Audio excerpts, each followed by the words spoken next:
HB572 was kind of the signature piece of legislation. The governor mentioned it. It's several $100 million that is kind of in a set-aside account available to builders through their lenders. So the idea is that that we create opportunity with some strings attached, and the opportunity is to create additional density, and by hitting that target price, that requires the builder to build things that are frankly going to make them less money. But the other 40% of what you build in those communities, in those developments, can be whatever you want, whatever you and the municipality or land use authority agree to. So you have the opportunity to do those mixed income neighborhoods, which is what the municipalities want, and create that that kind of community cradle to grave kind of a thing. That's really kind of dark. We'll just say cradle to later on. But that's really the idea. Is it should make you a little uncomfortable when you come to the table and start looking at the pro formas on these projects. It's supposed to. You're going to make probably a little less margin on that 60%. But the additional volume you get on that 60% will help to make up for that. And then the other 40%, and then on the back side of that, you have municipalities that, again, as we work through this, will be more engaged with you, have more of a vested interest in making sure that your project gets the approvals, that it gets through the system.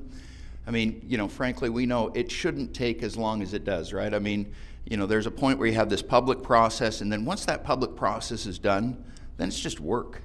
It's just attention and management and getting the work done. And that's, an area where if you have the attention of the elected officials that have a vested interest in making sure that their project gets highlighted in the, across the state, then that helps you. Let me just say one thing. Senator Ipsen, will you just stand up and take a bow? Bow, I mean, like literally bow. So Senator Ipsen was instrumental in passing HB572, and it was not easy. We had to convince the treasurer to release the grip on their money. We had to convince the League of Cities and Towns that additional density was not going to kill or blind anyone.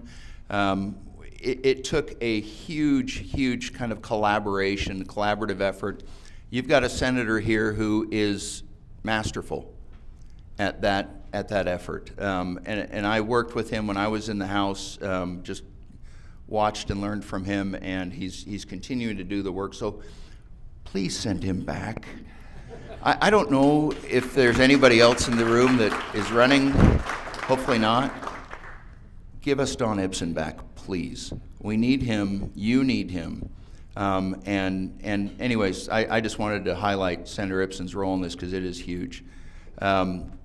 But that's the idea between HB 572 is forcing the cities to come to the table, forcing you to come to the table, forcing the lenders to come to the table. No one is going to make as much money as they possibly can on that deal, but it's a volume deal. And then it's also something that at the end of the day, you can say, hey, I did this. I made this available for my kids or my neighbor's kids or my grandkids, and they won't be the, what do they call this, stay-at-home son. And this home ownership relates to so much. Reduced crime, increased educational attainment, marriage and birth rate. I mean, this is one of the interesting things. I hadn't really thought about this, and the governor brought it up. Like, when kids are living in your basement, they don't want to make babies or raise babies because that's really uncomfortable in either scenario, right? I mean, that's just not something that you want them to think about. And our birth rate is actually down to 1.75 in Utah. We're like number 6 now. And so we have the opportunity, and I think about like the education piece and can we get people into the trades?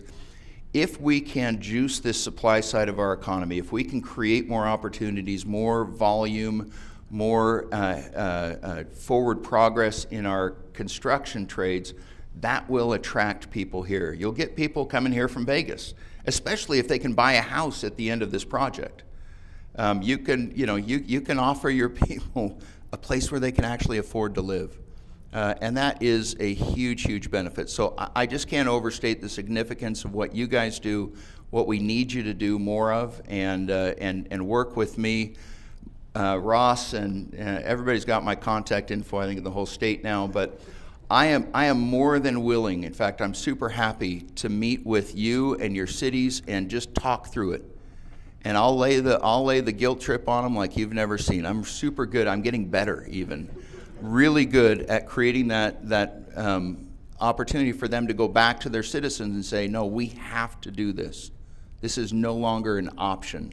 This is a requirement, and we have to do it in our city. We can't make everybody else do it.